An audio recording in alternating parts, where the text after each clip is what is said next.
Opa, eu sou o Sunset e manos, bora pra mais um vídeo do Último Aventureiro, obra que eu já trouxe aqui no canal e que tem uma arte absurdamente linda. Então já pega a pipoca que esse vídeo vai ser longo, tem a parte 1 e a continuação agora. Enfim, bora pro vídeo. E nossa história começa numa cidade portuária chamada Lee. E vemos que uma embarcação chega ao porto. Dela desce alguém dizendo que finalmente havia chegado na cidade. Ele parecia muito empolgado com isso. Então vemos que nessa cidade tem de tudo, tem mulher coelho, tem gente comendo polvo, tubarão. Então chega um mano perguntando se ele tava realmente tão feliz assim só por ter chegado lá. E descobrimos que o nome dele é Walker. Ah, isso é gravado após ver o que acontece com todo mundo. Então acho que não vale a pena falar o nome deles. E vemos que a tripulação tá cheia de gente. E todo mundo parece bem alegre pelo fato de ter chegado na cidade. E aparentemente ali se iniciava a aventura deles. Aventura muito curta. E nos é dito que essa é a era dos aventureiros. E que os aventureiros de todo mundo criaram suas próprias aventuras e se tornaram heróis das próprias jornadas. E aparentemente tudo funciona meio que num sistema de portais, coisa que a gente já tá habituado. Então é dito que esses portais começaram a aparecer de uma forma misteriosa pelo mundo todo. E que lá havia vários tipos de monstros aterrorizantes. É dito também que inúmeros aventureiros morreram nos portais. Porém, que os itens desses portais eram inimaginavelmente valiosos. Além de ser muito poderosos, eram raros de se encontrar. E eles atraíram aqueles que se atreviam a sonhar grande. Então vemos que o Walker chega num lugar dizendo que precisam de uma isca, deixando todo mundo um pouco confuso com essa afirmação. Ele fala que eles não podem planejar nada até saberem o que está dentro do portal, porque inúmeros aventureiros morreram por causa de variáveis inesperadas. E que era por isso que eles precisavam de um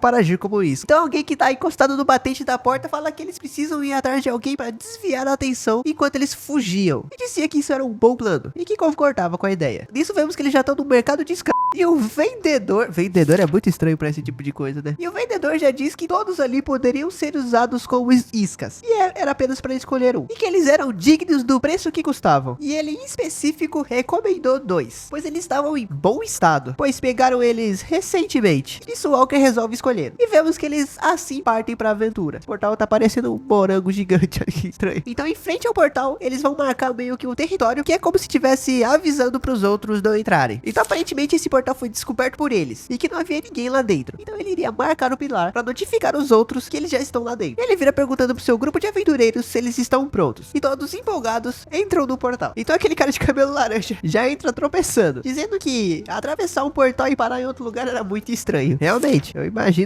a sensação de, sei lá, você tá na porta do seu quarto, passar um portal e tá no mundo de magia. E não, isso não é um sonho. Eu acredito que um dia será realidade. Vemos que o lugar que eles chegaram é tudo muito grande. Tem uns cogumelos imensos aqui. O maluco chega a parecer uma formiga. Ele disse que ele nunca teve num lugar tão misterioso assim antes, e que era totalmente diferente do que ele imaginava. E o Walker, que parece que é o líder, fala que eles não precisam ficar tão nervosos e pra eles irem em frente, e que os portais geralmente se formam em locais distantes de habitats de monstros. Então ali na área deve estar tudo limpo por enquanto. E também fala que eles não podem usar o mesmo portal pra sair, e que eles têm que encontrar o portal da saída primeiro. Nisso notamos que há algo atrás daquela moça misteriosa, e quando ela nota, o monstro já tá prestes a devorá-la. E que bicho feio, meus amigos, isso aqui é horrível. Será que vai dar tempo dela escapar? Não deu tempo dela escapar. E ela toma uma baita de uma bocanhada, deixando uma das aquisições, é muito estranho falar isso, assustado, pois ele havia dito que não é normal ter monstros quando eles acabam de passar do portal. E vemos que aparentemente não tinha só esse bicho, e sim vários. Então eles já estão totalmente cercados. Então Walker nota que o bagulho ficou azedo e já começa a conjurar a sua flecha de fogo. Olha, eu imaginei tudo, já que ele tinha um cajado. Eu achei que ele ia soltar uma magia, criar um círculo mágico, mas transformar o cajado em um arco e flecha me pegou de surpresa. Então ele dispara contra uma das criaturas. Aparentemente a criatura ainda não tinha devorado a moça não, ela sai vivona aqui. Então o Walker notou que tem algo de errado e pede pra eles amarrarem as iscas nas árvores, pois eles tinham que sair dali. Então o garoto todo desesperado pede pra eles levarem eles juntos. Só que o cara já tá poucas ideias e manda ele calar a boca e fazer o que ele tava falando. Então vemos o cara de cabelo laranja pedindo desculpas a eles, mas mesmo assim acabou os amarrando. E o cara grita todo desesperado pra que eles não deixem eles para trás, pois eles estavam cercados de monstros, o que não adiantou de nada. Os caras simplesmente saíram correndo. Então a primeira aquisição já estava sendo atacada pelas criaturas, e o outro estava prestes a ser golpeado pelas costas. Nisso vemos os aventureiros dizendo que falharam, e que limpar o portal já não importava mais, que eles tinham que se apressar para encontrar a saída. E nisso o garoto de cabelo laranja já tava surtando. E aquele gorducho manda ele se recompor, pegando ele pelo colarinho, falando pra ele ouvir o que o Walker estava dizendo, falando pra que ele se acalme, pois eles só falharam nessa situação, mas que eles sempre podem se preparar mais pra próxima vez. Então pra ele não desistir e se concentrar no presente, pois todos iam sair dali. Isso vemos que atrás dele já tem um bicho preparadinho pra pisar nele. E foi dito e feito, ele afundou o gordo na terra, estilhaçando tudo. Meu amigo, isso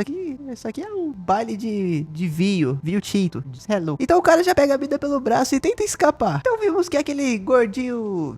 esse daí realmente foi. Esse aqui não tem como não ter ido. Foi pisoteado. E o moleque de cabelo laranja fica todo em choque com a situação. Então o Walker pega o seu cajado de novo e conjura a flecha de fogo, atirando em direção ao bicho. Porém, antes mesmo dele conseguir, a língua de um outro monstro já entrelaça em seu pescoço, o puxando em direção à boca do bicho. E o Walker também foi. Caraca, sobrou só o garoto de cabelo laranja. E vemos que o monstro, após devorar o Walker, vai atrás do garoto de cabelo laranja e já está prestes a abocanhá-lo, isso mordendo a sua perna, fazendo com que o garoto grite de dor. E aí reparamos uma bota em cima dos galhos de árvore. Cara, tinha mais alguém? E notamos que aquele segundo ele sobreviveu, então o cara de cabelo laranja também nota isso. Então o garoto suplica pela ajuda do rapaz, dizendo que era bom que ele tinha sobrevivido, pedindo para que ele fosse rápido, dizendo que todo mundo havia morrido e que agora era apenas os dois, dizendo que sentia muito por antes, que ele não queria ter feito aquilo, dizendo que ele não poderia sair dali sozinho e que era melhor ter mais pessoas. Então pedia por favor que ele o ajudasse. Então quando ele viu que ele já não tava mais se mexendo, ele xinga aquele que sim, é o protagonista. Então ele desce da árvore, dizendo que aparentemente ele chegou um pouco atrasado. Nisso o monstro já tava fazendo a pouquinho do último aventureiro. Porém, antes mesmo dele partir pra próxima, ele vira pro protagonista perguntando se ele acha mesmo que ele vai conseguir sair dali, dizendo que ele era o próximo. Mas antes mesmo de concluir suas palavras, o bichão fecha a boca e dá pra ver só os dedinhos do cara. Caramba, essa obra aqui morreu tanta gente num período tão curto. E vemos que o monstro vai partir em direção ao nosso protagonista. Ele parte de uma disparada. Então o protagonista, muito tranquilo, diz que ele não vai morrer ali. E que o lugar que ele havia morrido não tinha sido ali, abrindo um buraco no meio do bicho. Então a gente praticamente muda de cenário, o que eu acho que é o passado, não sei. E vemos o nosso protagonista em cima de um pico, onde tudo lá embaixo tava totalmente devastado, tudo destruído, pegando fogo, bicho voador pra cacete. Isso aqui deu um ruim. E aparentemente todo mundo sabe que o caldo engrossou, dizendo que os bichos estavam vindo. E é uma quantidade imensa de bichos voadores, dragões, gárgulas, warders, tudo. E no meio de tudo isso vemos o Rei Dragão. O bicho tem 3 cabeças. Isso aí, super dotado. E o nome dele é Gortail. Isso vemos uma garota de cabelos brancos dizendo que parece que o ninho do centauro caiu e que não há mais nada que eles possam depender agora, pois os cavaleiros Signas, a resistência, os caçadores Cross, todos os aventureiros e os 6 heróis que as pessoas viam como um raio de esperança estão todos mortos. E que ele era o último sobrando. O último aventureiro. O nome da obra aí, ó. E que ele era o último sobrando. É o Palme. Então ele chama todos aqueles que ainda estavam ali em cima do pico, dizendo que aquela era a última aventura. Isso já corta pro protagonista todo ferrado. E aparentemente todo aquele grupo que ele tava junto morreu. Então vemos o que parece a cabeça do Rei Dragão decepada na frente do protagonista. E ele se perguntava se esse era o final dele. Então ele olha pra cima e vê o dragão voando sobre os céus. E disse que a cabeça que ele cortou estava regenerando. E que foi tudo em vão. Então o bicho já parte pra atacar o protagonista, que fecha os olhos. E que aquele era o fim da sua aventura e o fim do mundo. E se ele soca o chão com raiva, se perguntando se era assim que tudo ia acabar, pois Philip, Jaden e Alexis também foram mortos, e que todos se sacrificaram, dizendo que ele não poderia aceitar aquilo, dizendo que não poderia ser assim que tudo ia terminar, focando seu último pingo de força e preparando uma flecha mágica para atacar o bicho. Só que o seu corpo colapsa, ele não tem mais força para nada, assim cuspindo um monte de suco de beterraba, enquanto o dragão prepara uma chama roxa para disparar em direção ao protagonista. Então ele simplesmente aceita. E no leito de morte ele se pergunta por que tudo tinha que acabar assim. E que se pelo menos ele fosse mais forte, se ele tivesse apenas mais uma chance. E antes mesmo dele concluir, vemos que ele toma um banho de água fria, de baldinho. E notamos que o protagonista agora estava dentro de uma cela. Então ele chama o protagonista de merda, perguntando a ele se ele acha que fingir que tá doente iria funcionar. E falando que tem que saber qual que é o seu lugar. Então o prota fica muito confuso, se perguntando onde estava o Rei Dragão e se ele estava vivo. Então ele nota onde ele tá, se perguntando se era realmente aquele lugar, se aquele era o mercado de... Então ele fica incrédulo, dizendo que o mercado de...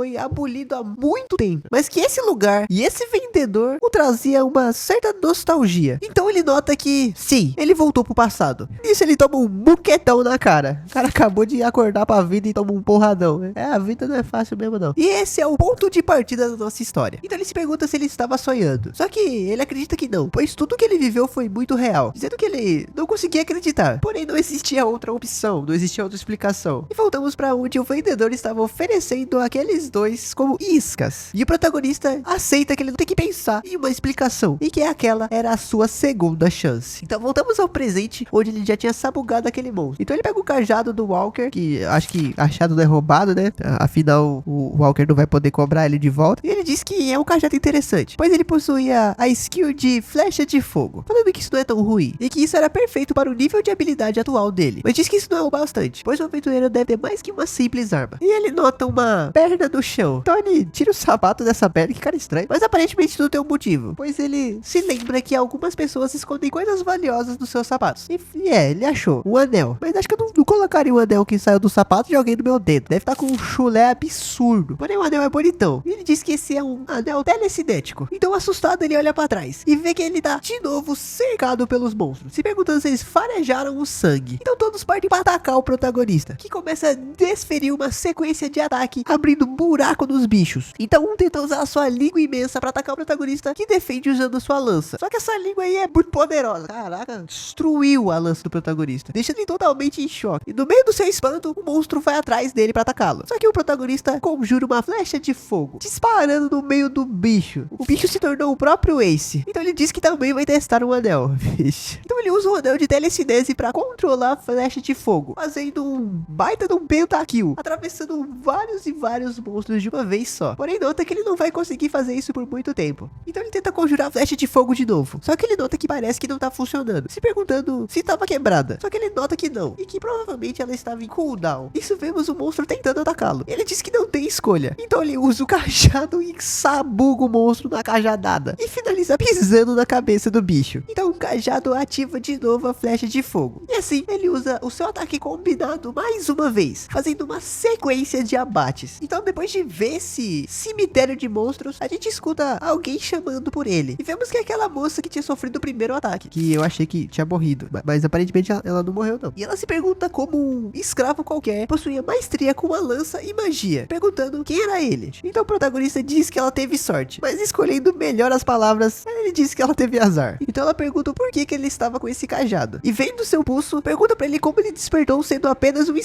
Então notando que tem à sua volta, que tá todo mundo bagaçado, pergunta se ele planejou tudo aquilo. Então o protagonista não a responde e pergunta se ela já tinha acabado de falar, pedindo desculpas, falando que ela entendeu errado, dizendo que nada seria diferente e que mesmo que ele tivesse planejado tudo isso, ele teria matado todos eles de qualquer jeito no final. E ela pergunta que tipo de loucura que ele tá dizendo, e ele diz que ele simplesmente abomina pessoas que usam como isca, se preparando pra, cê sabe, desviver a garota. Então vamos à cidade de Leaf, e nisso um rapaz chama a atenção do outro, pedindo pra ele olhar que o isca havia voltado por conta própria. Então o protagonista diz que tem que aproveitar a sua segunda chance, e que ele tem que se apressar pra evitar que o destino se repita, chegando na frente do edifício, dizendo que ele precisa se libertar. Opa, Pierre aqui, pra avisar que o áudio ele vai ficar um pouquinho diferente do início, porque ele teve que gravar de madrugada, e vocês sabem, né? CLT é o maior inimigo do homem. E caso você queira apoiar o canal, dá uma olhadinha aí na descrição. Segue com o vídeo. Então aquilo aparentemente é uma sede, onde tem duas pessoas conversando sobre o fato do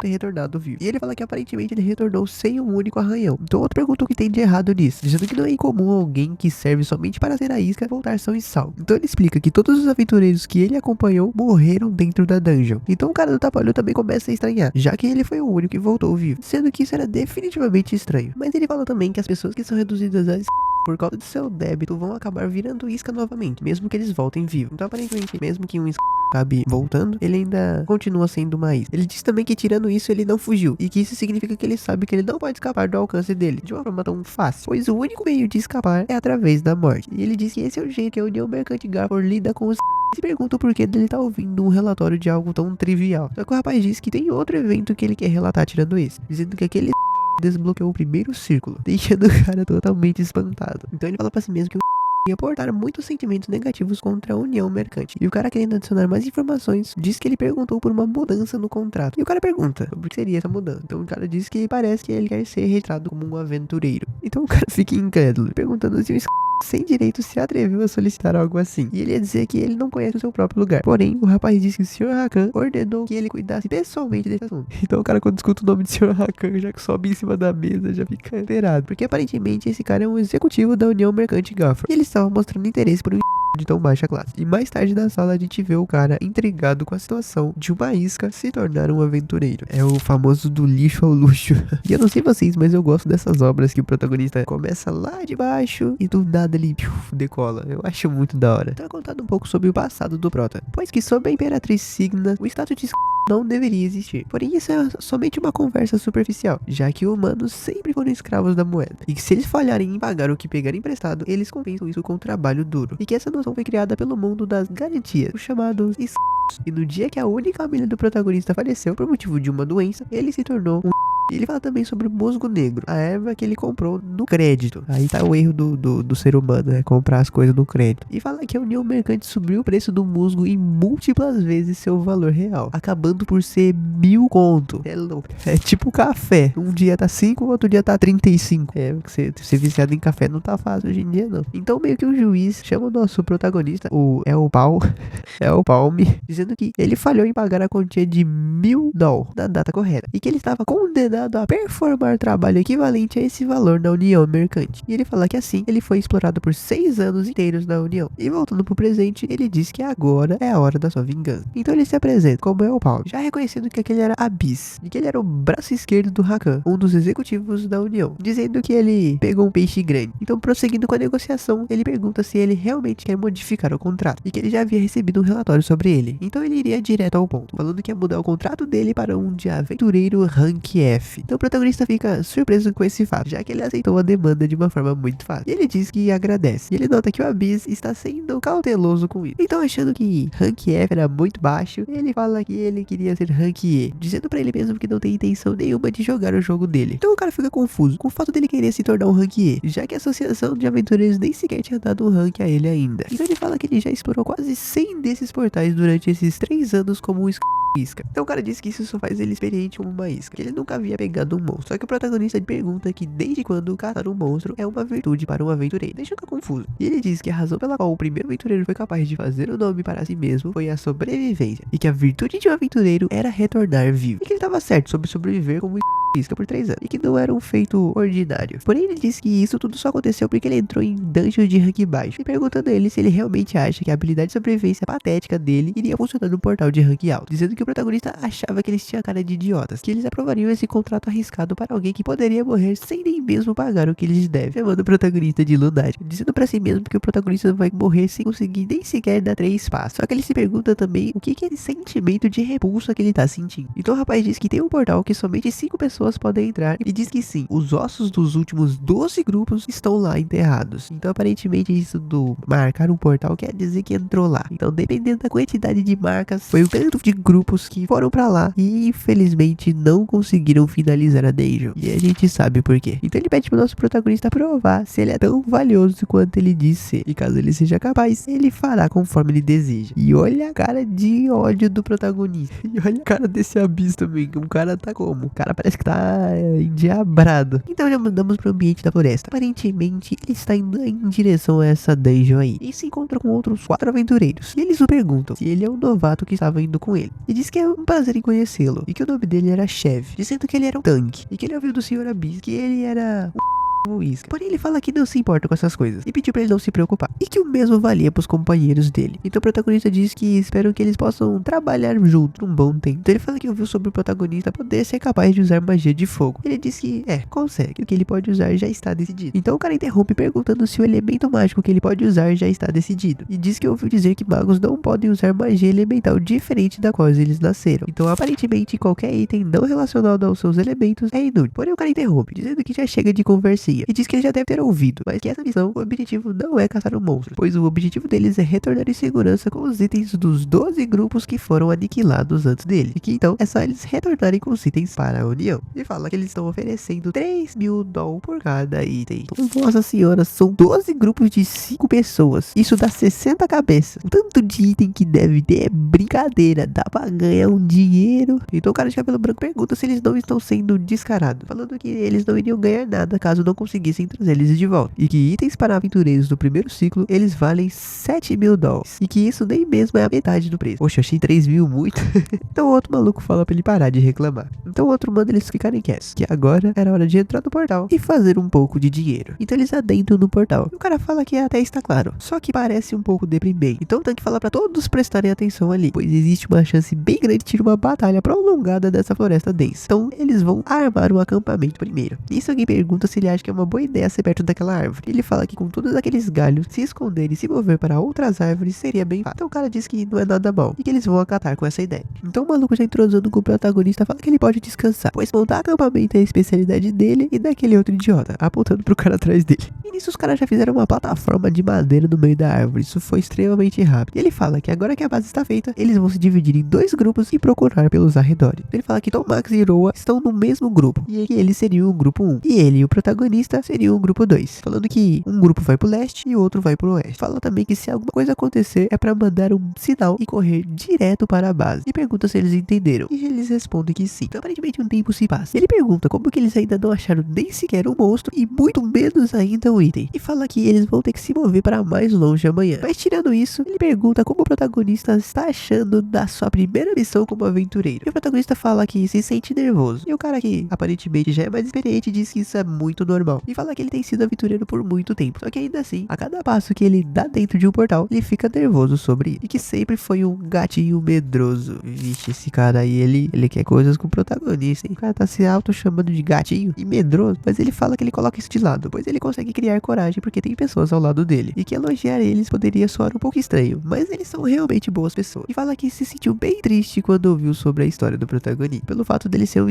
que ele somente pode imaginar o quão duro deve ter sido. Então, chamando o nome do nosso protagonista, ele pergunta se tá tudo bem pra ele se ele fizesse parte do grupo dele. Só que antes dele concluir, ele nota que o protagonista está distraído com alguma outra coisa. Então o chefe fala que ele não estava sendo sério sobre isso, e que não era pra ele se preocupar. Já mais tarde, eles aparentemente retornaram ao acampamento. Então eles estão conversando sobre o fato deles não terem achado nenhum item ainda, perguntando se ele acha que eles vão achar os itens de uma forma tão fácil. Então o chefe fala pra eles pararem de falar sobre trabalho enquanto comem. Afinal, a hora de comer é uma hora sagrada. Então a noite realmente cai, e vemos o chefe chegando com uma tocha onde aparentemente o protagonista tá dormindo. E ele pergunta se o Palm estava dormindo. E como ele não obtém uma resposta, o cara rela no ombro do chefe e pergunta o que ele estava fazendo, dizendo com um sorriso sádico que esse cara está perdido em seu sonho, dizendo que assim seria impossível dele respondê-lo. Então ele fala que ele é muito cauteloso e se pergunta se ele já havia esquecido o que eles misturaram na comida dele, e que foi uma erva sonífera que pode até mesmo fazer um cogumelo mãe pesando 100 quilos cair no sono. A ervinha é forte, essa erva aí derruba mesmo. Ele fala que ele comeu muito daquilo e que ele já seria sortudo se já não estiver morto. E ele meio que já comemora, pois o cajado de flecha de fogo valeria praticamente uns 10.000 reais, já se preparando pra perfurar o protagonista enquanto dorme. Isso aí é covardia. Os caras tá em 4 e vem fazer uma lutinha justa, os caras querem envenenar a comida do protagonista e matar ele enquanto ele morre. Isso aí é uma falta de caráter. Assim que ele enfinca, ele percebe que não perfurou nenhuma pele ou carne, mas sim um tronco amarrado com algumas almofadas, dizendo que ele não estava por ali. Então todo mundo fica incrédulo, dizendo que isso era impossível, e fala pra eles encontrarem ele de qualquer maneira, dizendo que ele não deve ter ido muito longe. Isso a gente vê uma explosãozinha acontecendo, e caramba, essa explosão causou praticamente um incêndio naquela árvore, e vemos que o nosso prota está em cima de algum outro galho, vendo tudo isso de longe. Então alguém pergunta pro chefe o que aconteceu, porque todo aquele fogo de repente. Ele fala pra eles se apressarem, que eles têm que pegar todas as comidas e os itens, perguntando se aquilo era coisa do Palm. Então alguém nota alguma coisa e chama o chefe, que tá meio irritadinho, e pergunta o que foi. E nisso ele vê um olho de um monstro, parece gosmento, negócio feio, encarando até a alma dele, enquanto se pergunta se o protagonista usou eles como isca, o feitiço virando a favor do feiticeiro.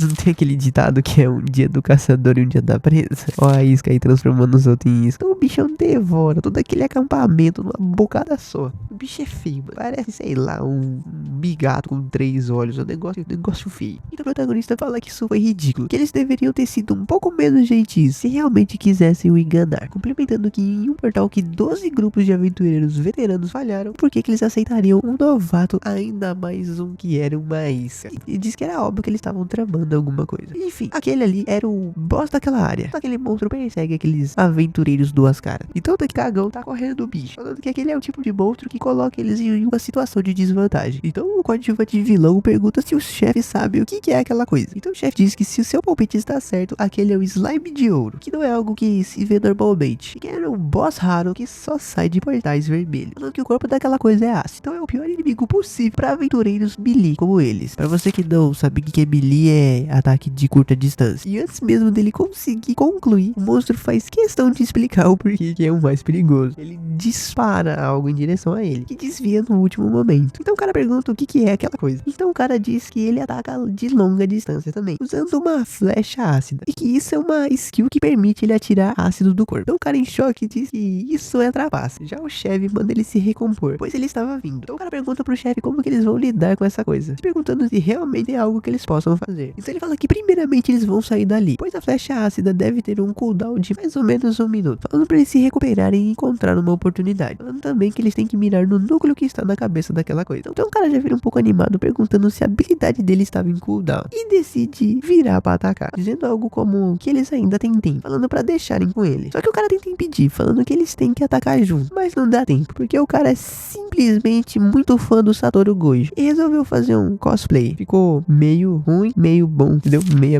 E o cara é dividido no meio. Então o chefe já se caga por inteiro, dizendo que a habilidade deveria ter pelo menos mais uns 10 segundos de cooldown. Nisso o slime dourado já começa a atacar mais daquelas flechas ácidas, que mostra que aparentemente esse cooldown aí era só coisa da cabeça do chefe. Então o protagonista diz que parece que acabou, falando que o chefe não estava totalmente errado sobre a suposição do cooldown. Porém, um slime de ouro fica mais forte de acordo com os itens que ele come, e que o cooldown da habilidade diminuiu à medida que ele se fortaleceu, transformando o tempo de cooldown da flecha ácida praticamente instantânea. E diz que agora sabe o porquê os grupos que vieram antes falharam, que aquilo havia ultrapassado a sua própria classe, pois ele cresceu tanto que está no nível de um portal amarelo, que está 2 níveis acima de um portal vermelho. E isso a gente vê o rastro que esse monstro causa na terra. E ele fala que o monstro já não é um bicho que qualquer aventureiro do primeiro ciclo possa lidar, e que tem certeza que não há mais nenhum item nessa dungeon, falando que parece que a missão fracassou. Nisso vemos o monstro no meio da floresta, e ele aparenta notar alguma coisa. Então a gente viu o bicho recebendo um ataque que parece de chama simplesmente imenso, fazendo quase que um buraco no bicho. Então a gente vê que quem lançou esse ataque não poderia ser nada mais, nada menos que o nosso protagonista, se perguntando se por acaso ele desenvolveu uma resistência mágica, pois ele tem certeza que mirou diretamente no núcleo, dizendo que isso não era nada mal, dizendo que se é assim, mais 4 outros tiros virão, mas se corrige logo em seguida, dizendo que no mínimo ele tem que acertar pelo menos 5 tiros, mas não é como se isso importasse, e já parte para atacar aquele monstro, que começa a tirar várias flechas ácidas em direção ao protagonista. Porém ele desvia e já sai correndo em direção ao bicho, e esse bicho lançou flecha pra cacete. Então o protagonista pega uma corda e uma lâmina, e usando seu anel de telecinese, faz meio que um gancho mágico que ataca onde ele quiser, bem roubado. E ele fala que ele tem que atingir exatamente o mesmo ponto, sem margem nenhuma pra erros, e diz que um mago comum sequer pensaria em fazer uma coisa dessa, mas diz que ele não é só um mago comum, falando que um dos títulos que ele possuía na sua antiga vida era de o melhor telecinético. Cara, é o Professor Xavier. O Professor Xavier tem telecinese?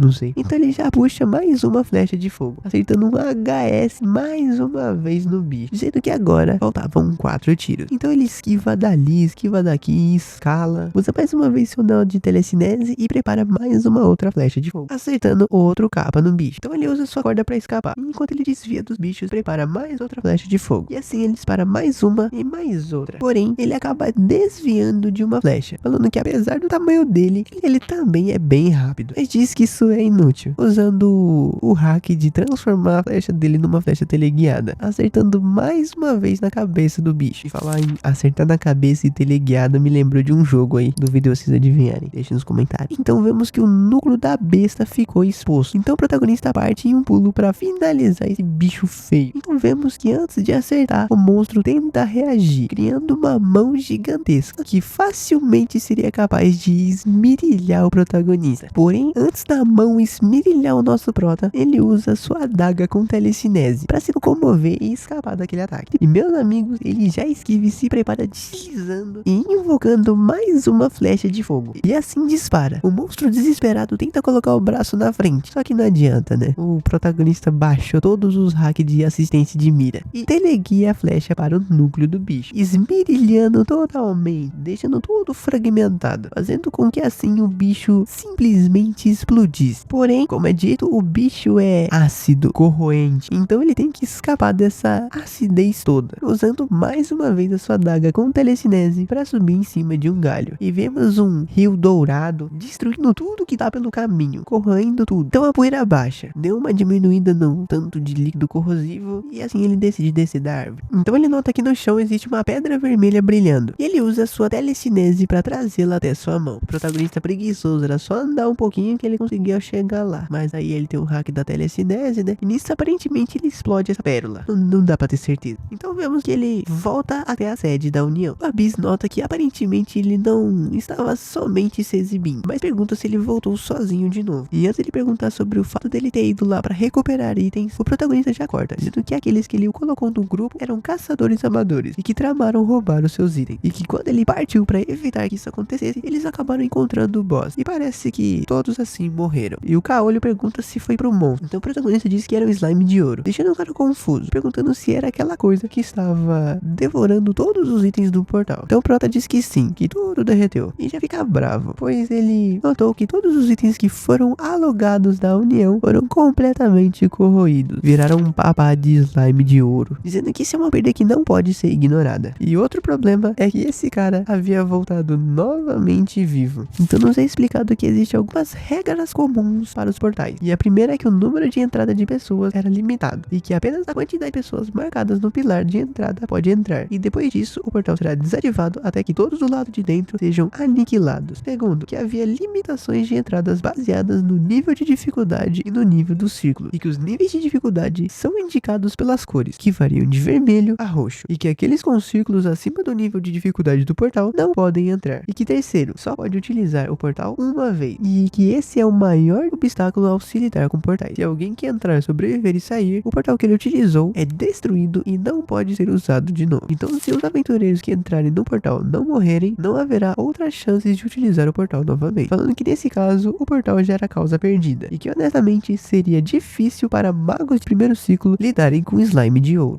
Mas não era um simples mago de primeiro ciclo, é o protagonista. Então ele diz que entendeu que apenas ele havia saído com vida, que como ele havia explicado, todos os itens derreteram. Então ele entendeu por que ele não conseguiu devolvê-los. Também não tem como fazer milagre, o bagulho derreteu, não tinha como ele tirar do bolso. Mas independente desse motivo, o fato era que ele havia falhado. Então o protagonista corta ele, falando que ele era muito impaciente, pois ele não havia terminado ainda de explicar. Então o cara fica confuso. Então, tirando as suas mangas, ele fala que ele comeu um slime de ouro. Então vemos 2 ciclos no pulso do protagonista, deixando o Abyss totalmente abismado.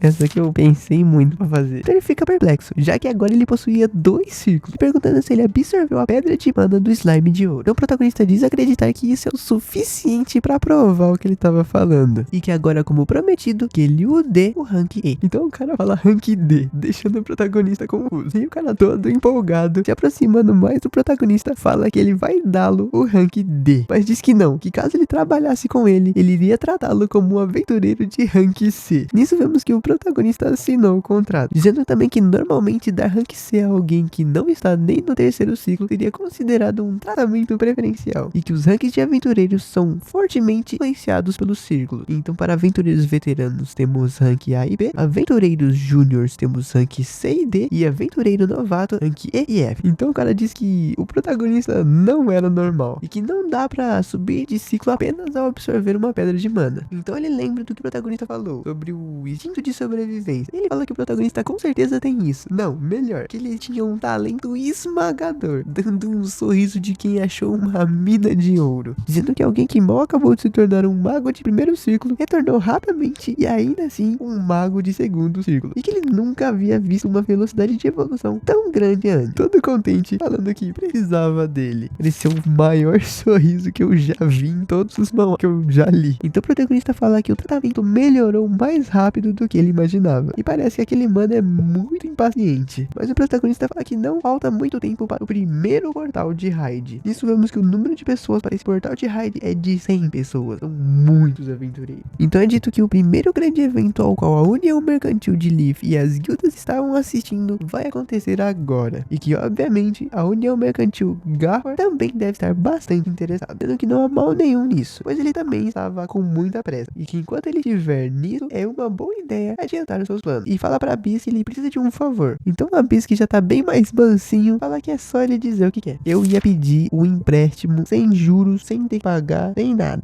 E foi realmente o que o protagonista fez. Eu não tinha lido antes. E ele pede pra que, por favor, o Abyss lhe empreste dinheiro. O cara na maior cara de pau pedindo dinheiro pro cara. Então o cara disse que esse desgraçado estava indo longe demais. Então nos é contado um pouco mais da história. Que alguns diziam que os portais começaram na Era dos Aventureiros. Porém, isso era uma armadilha feita pelo Mago Negro. E que muitos aventureiros morreram nos portais. Isso acabou matando muito do potencial futuro do mundo. E então, o último dia veio depois disso, onde todos os monstros esperaram sua hora, passando correndo pelos portais. E foi aí que eles perderam exatamente 3 anos a partir daquela data. E que o destino do mundo iria se encerrar. Nisso vimos a Abyss olhando pela janela pelo Prota. E ele fala que aquilo não era o suficiente, mas ainda assim era o bastante para começar. E que o portal do 100 encontrado dessa vez é de nível vermelho. E somente pessoas com 2 ciclos podem entrar. E que normalmente a União Mercantil de Garfor somente seleciona aqueles aventureiros com mais círculos. Que a razão por eles investirem em um segundo círculo como ele é porque a União Mercantil está alvejando aquele portal. E que enquanto ele obteve algum dinheiro, gastar tudo em itens seria uma burrice. E que os itens que se encaixam no nível dele são muito caros. Então vemos ele parado na frente de um estabelecimento. E assim que ele entra, ouvimos alguém desejando que ele seja bem-vindo. E que está feliz por ele ter escolhido um mercado de Leaf, dizendo que ele deve ser um aventureiro, e pedindo por favor para que ele possa guiá-lo. Então ele pergunta que tipo de companheiro que o aventureiro estava procurando, se era um isca ou um guerreiro para lutar junto com ele. Então o protagonista diz que tem alguém que ele está procurando, pedindo para que ele lidere o caminho. Eles aparentemente descem até o campo de punição, e ele fala que eles usam esse lugar para punir aqueles que agem, simplificando aquela pessoa que ele está procurando. Então ele diz que chegaram, e vemos alguém acorrentado. Nisso ele pergunta se o nosso prota tem certeza que é aquele cara. E antes de explicar, o protagonista diz que está ciente, e que era ele que ele estava procurando. Então o protagonista fala que a morte de um determinado indivíduo acelerou a destruição do mundo da sua vida anterior. E essa é a heroína do Machado Aran, e que foi o assassinado daquela garota, dizendo que o autor do crime não foi nada mais, nada menos que o único aprendiz que ela já teve, o matador de heróis, Dibo, e que esse foi um incidente que marcou o início do fim. Então ele pergunta pro Prota se ele veio por ele, e que acha que ele não o conhece, o mandando embora. Então o cara já pede desculpa pelo Dibo, falando que o estado mental dele era um pouco conturbado. Então é dito que o comportamento dele pode ser um pouco diferente antes do retorno, e que agora ele é apenas tratando aventureiros desse jeito mais rude. Isso o cara fala que tem outros cachorros loucos como ele. Só que o protagonista já dá um sorrisinho, dizendo que não é somente a personalidade, mas sim as habilidades também. E que ao lado dele, ele foi um dos poucos que ganhou atenção depois do último dia. E que às vezes eles eram comparados, falando que eles são da mesma região, que despertaram ao mesmo tempo e que eram bem habilidosos. O cara com o protagonista deu uma sova em um bichão que nem os par de aventureiros conseguiu. E esse cara tá no mesmo nível. Então, aparentemente esse Dibo aí é embaçado. Então o protagonista pergunta quanto ele custa. E o Dibo diz que parece que ali eles têm um mestre de uma família riquinha, perguntando se ele pode pagar o quanto ele pedir. E pede por $1 milhão, perguntando se aquilo estava tudo bem pra ele, o chamando de jovem mestre. E o fato dele precisar desesperadamente de tanto dinheiro assim é que esse cara tinha uma irmã mais nova que possuía uma doença rara, a doença do sangue negro. Então ele manda o protagonista ir embora se ele não tiver o dinheiro. E antes mesmo de continuar insultando o protagonista, ele saca uma malote no bolso com 1 milhão de doll. Eu tô chamando de doll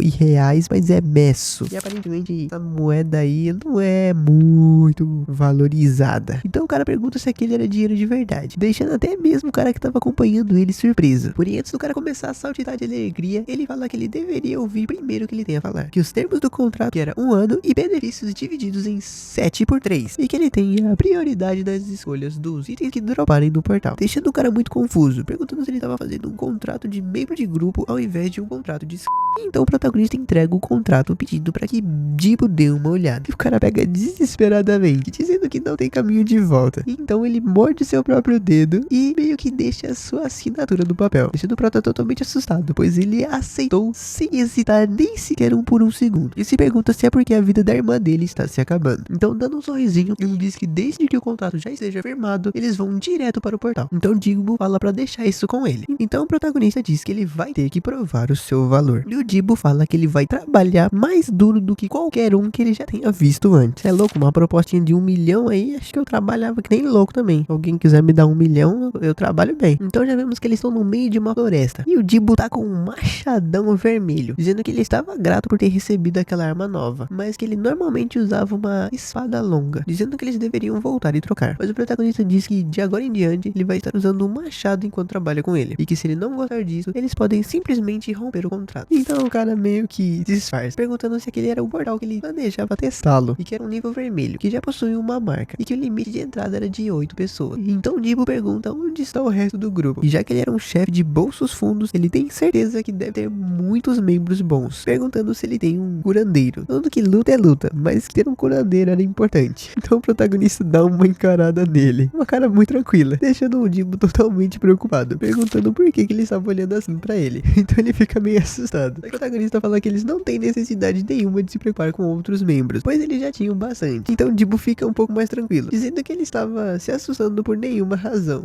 Então o protagonista aponta pro único membro além dele do grupo. Então vemos que Jibo ficou muito confuso, perguntando se o protagonista estava louco, sendo que isso não poderia ser verdade. Mas o protagonista, poucas ideias, fala pra ele parar de desperdiçar tempo, dando uma bicuda nas costas dele, dizendo pra eles irem logo. Então ele já cai de cara no portal, que aparentemente leva eles direto pra um deserto. Então Jibo chama ele de louco por querer fazer um portal de 8 pessoas em somente 2, e que existe um limite pra loucura. Só que se questiona se isso era uma brincadeira pra ele, falando que ainda mais ele iria usar uma arma que ele não estava acostumado. Só que ele começa a ficar mais pianinho depois de ver a encarada que o prota deu nele. Isso vemos uma grande movimentação ao lado deles, e que aqueles eram stumps, e são praticamente uns tocos de árvores com patinhas e 3 olhos. Que negócio medonho. E Jibo fala que ele estragou tudo por causa da gritaria dele, e que eles são conhecidos pelo seu tronco duro e que espadas e lanças têm dificuldade de atravessar, e que eles estavam num número muito grande. Só que o prota pede pra ele sair da frente, e já Jibo, tentando proteger o seu novo mestre, pede pra ele esperar. Mas já que o prota é poucas ideias, ele já invoca a flecha de fogo, o que, né, é muito efetivo contra a árvore, diga não ao desmatamento, abrindo vários buracos no meio dos troncos, usando a sua telecinese, o hackzinho roubado. Então após sabugar um monte de tronco, ele fala que isso é desapontador, pois ele não imaginava que ele agiria dessa maneira logo após eles entrarem no portal. E o protagonista fala pra ele não cometer erros assim novamente. Depois de ter limpado o campo de batalha usando apenas uma flecha de fogo e poder de telecinese, se esse cara mandasse eu lamber o chão, eu lambia. Então Jibo pergunta quem que é aquele monstro. Então vemos que a noite cai, e aparentemente alguém passa a informação que os mercantes morderam a isca, e que eles ainda estavam ganhando tempo para o plano, mas que já capturaram as pessoas que iriam mandar. Vemos alguém tomando um vinho tinto, perguntando se eles têm a permissão para prosseguir. Então um cara de cabelos longos e olhos vermelhos diz que sim, e vemos que a pessoa que tava falando então some nas sombras. E já o cara que deu a permissão, ele possui cabelos brancos e uma roupa bem jeitosa, dizendo também que tudo será feito de acordo com as vontades daquela pessoa, pedindo liberdade para Maple World. Então voltamos pro campo de batalha, onde Jibo ficou de recolher as pedras de mana, e diz que foi um total de 27. Então o protagonista diz pra eles continuarem. Então vemos que o Jibo tá pensando que ele achava que ele era só um maluco qualquer, mas que ele não estava de brincadeira, e que o poder dele é telecinese, e nunca viu alguém usando uma flecha de fogo daquela forma. E já que ele estava acompanhando uma pessoa tão forte como ele deveria ser capaz de conseguir muito dinheiro, e que era incrível, já que a distribuição é de 7/3, e que ele deve ser capaz de economizar com as despesas médicas e com a comida por enquanto. Isso o protagonista diz que encontrou. E vemos que é outro grupo de stumps. Então Então o Dibbo fala que tem cerca de 9 deles. E o protagonista diz que isso é o número perfeito, deixando o Dibbo confuso, perguntando por que 9 seria o número perfeito. Então o protagonista dá uma encarada de novo no Dibbo. Então vemos uma pedra caindo e um Stump nota. Porém, nesse momento o Dibbo já pula em cima do tronco. E ele simplesmente divide ele ao meio usando apenas uma machadada. Dibbo tá fazendo cosplay de lenhador. Mas ele fala que é uma merda, já que ele vai ter que lutar contra aqueles desgraçados sozinho. Falando que nunca tinha usado esse tipo de arma antes. Então isso era meio irritante. E que mesmo se ele tivesse 10 vidas, não seria o suficiente para derrotar todos esses monstros. Chamando o chefe de maluco desgraçado. Então o protagonista diz que ouviu do Dibbo que ele só usou espadas na vida dele. O que era óbvio, vendo como ele se mexia. Mas diz que ele logo irá perceber que é o machado a arma que fará ele se tornar mais forte. E que não há dúvidas que ele é talentoso, já que ele é o único aprendiz escolhido pela heroína do machado, Aran. Então vemos os monstros partindo em direção ao Dibbo. Dibbo tá passando uma machadada em todos eles. Então ele nota como o machado tem um alcance muito maior. E assim como o poder de ataque também era grande. E que era bem mais confortável do que uma espada. Passando esses troncos pra próxima impressora. Dizendo também que depois que ele se acalmou um pouco, ele começou a sentir o machado mais leve. E pergunta se ele começar a manejar o machado de uma forma mais livre, o que ele será capaz de fazer. Dividindo o bicho em vários pedaços. Fazendo meio que um baile. Matando tronco por tronco. E o protagonista nota que ele pegou o jeito bem rápido. Falando que ele nem sequer havia despertado um ciclo ainda. Porém, já era muito forte. Dora derrotando monstros, nota que tá tendo um tremor na terra. Se perguntando se justo naquele momento haveria um terremoto. Nisso vemos sair de uma pedra um galho gigante, pronto pra acertar ele. Porém ele esquiva. Mais ou menos. Aparentemente ele sofreu um pouco desse ataque. Só que ele pergunta o que era isso. E é dito que é um Stump. Muda um pouco na pronúncia. Quase nada. E que era meio que uma árvore gigante. Então ela já parte pra atacar novamente o Dibbo. Só que o protagonista intervém, tirando o Dibbo da zona de ataque e jogando ele pro lado, enquanto ele conjura uma flecha de fogo. E o protagonista diz que o seu tamanho não tem nada a ver com a sua ameaça, e que o fato dela ser gigante, isso tornava mais fácil ainda de acertá-la. Porém, o bicho parece bloquear sem fazer muito esforço. E o protagonista diz que a reação dele é mais rápida do que ele esperava. Então ele decide ativar mais uma flecha, só que dessa vez usando a sua telecinese. Então ele atira e faz com que a flecha dê voltas em torno da árvore, e preparando para desferir um ataque na nuca, se é que faz sentido um pedaço de árvore ter nuca, dizendo que só precisava de um tiro. Porém, mais uma vez, o Stump se defendeu, deixando um Proto um pouquinho preocupado, já que ele havia bloqueado aquilo também, perguntando se a magia também não funcionava. Então o protagonista pergunta por que ele ainda estava parado ali, e dizendo para que caso ele não queira morrer, para que ele corra. Então o protagonista nota que não é que os ataques não funcionaram, pois se simplesmente não fossem funcionar, não teria o porquê ele tentar bloqueá-los. Só que ele fala que o problema tá nos galhos. Realmente, tem muitos galhos ali. Enquanto isso, o bicho ataca o chão, jogando o Aran pra longe, que já fica totalmente numa posição desfavorável. E a árvore nota isso, se prepara para atacar ele usando seus galhos. Só que o protagonista é mais rápido, usando o seu anel de telecinese e puxando uma pedra para fazer como se fosse a prancha do surfista prateado, usando como forma de locomoção, salvando meio que a vida do Dibbo. Então ele agradece, dizendo que achou que ia morrer. E o protagonista diz que é sem problema e manda ele cuidar dos zumbis. Nisso o Dibbo nota os bichos só agora e perguntando desde quando eles estão lá. Já o protagonista se vira para enfrentar aquele monstro gigante, deixando o Aran sozinho cuidar daqueles pequenos troncos de árvore. Então o protagonista tenta invocar a flecha de fogo mais uma vez. Então o Aran pensa que esse não é um tipo de monstro que possa ser derrotado sem algum tipo de plano, e que eles precisavam fugir. E quando ele vê o ataque sendo bloqueado, ele diz que era como ele havia dito. Porém, nem ele e nem o monstro esperavam o que estava por vir. Aparentemente uma outra flecha que foi lançada secretamente acertou o bicho. O prato então fala que os galhos se movem muito mais rápido do que ele esperava, e que é impossível ele usar a telecinese e atacar ao mesmo tempo. Porém, como ele estava no segundo círculo, ele conseguia conjurar magia 2 vezes em seguida, usando assim uma flecha atrás da outra, já que a primeira seria destruída pelos galhos, a segunda teria essa brecha de tempo para atacar a criatura, falando que não importa o quão rápido o monstro seja, ele não vai ser capaz de bloquear 2 ataques consecutivos. Surpreso, pois um Stump fica indefeso contra ataques como ele, fazendo com que o Dibbo note que o protagonista é muito mais monstro do que ele pensava. Então os Stumps começam a ir em direção ao protagonista, e o Dibbo tenta avisá-lo, se culpando por ter deixado tantos passarem e ir em direção ao protagonista. Só que o protagonista usa sua flecha de fogo e sua telecinese para destruir todos os monstrinhos que estavam ali em volta. Então ele vira pro Dibbo perguntando se ele não é capaz nem sequer de lidar com esses pequeninos. E nisso vemos o monstrão partindo para atacar o protagonista da covardia, enquanto ele tava conversando, colocando o papo em dia. Porém o protagonista consegue